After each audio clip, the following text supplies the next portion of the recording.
Hello and welcome to day 5 of the 30-day 30 tutorial Teach to Learn challenge for the one-person film crew. This is where I learn something new daily and then I create something sexy from it and then I make a video tutorial for you guys.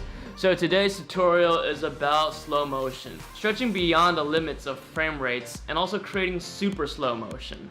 Now this is super exciting for me because I've been tossing away so many clips where I thought I didn't have the frame rates right when it comes to slow motion. When I shoot, I'm always alternating between 24, 30, 60, and 120 frames per second.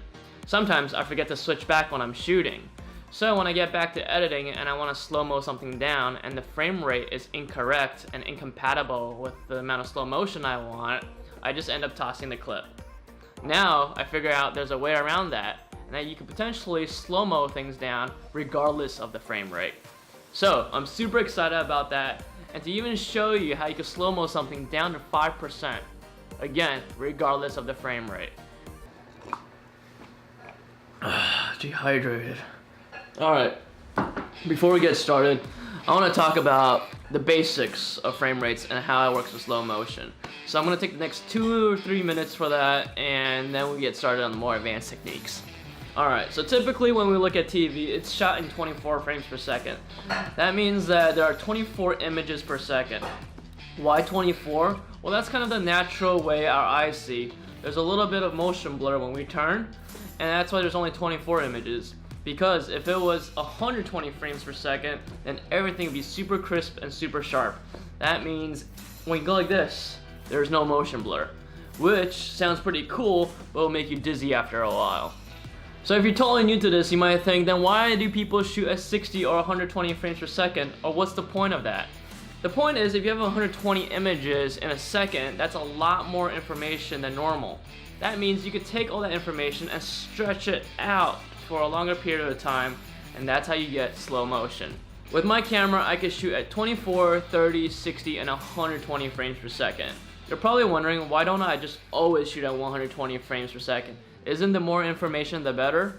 The thing is that if you shoot at 120 frames per second, that means you also have to up your shutter speed, because you always want to have a shutter speed with a denominator double the frames per second. That's just a little rule that we have to play with, because otherwise your clips are not going to be as smooth. If I'm shooting at 120 frames per second, that means my shutter speed has to be 1/250. With such a fast shutter speed, that means I have a lot less light coming into my camera. That means that my images are going to be darker unless I crank up the ISO, which means that I might get a lot of noise. And also with such high frames per second, you do lose some detail.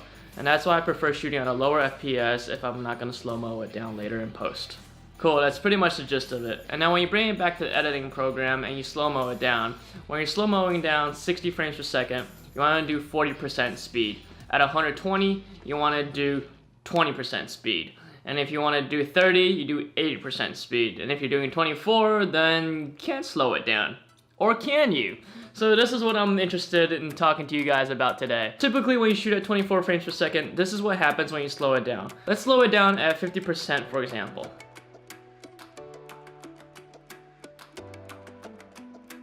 And 20%. But if you go into Premiere and you go to speed duration, there is this option of frame sampling, frame blending, and optical flow. Default is frame sampling. But let's try frame blending. And now let's try optical flow. So much better.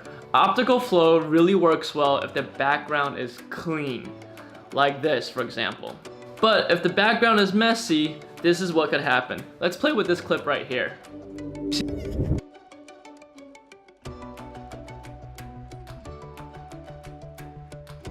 the little bit of warpiness around the ear? It doesn't always work out. But let's go back to that previous clip. Now look, you could even slow it down to 5%.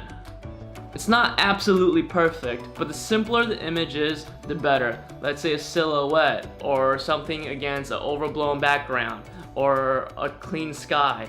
Those are all situations where you might have a really good chance at creating a slow motion with optical flow and have it come out to be totally fluid.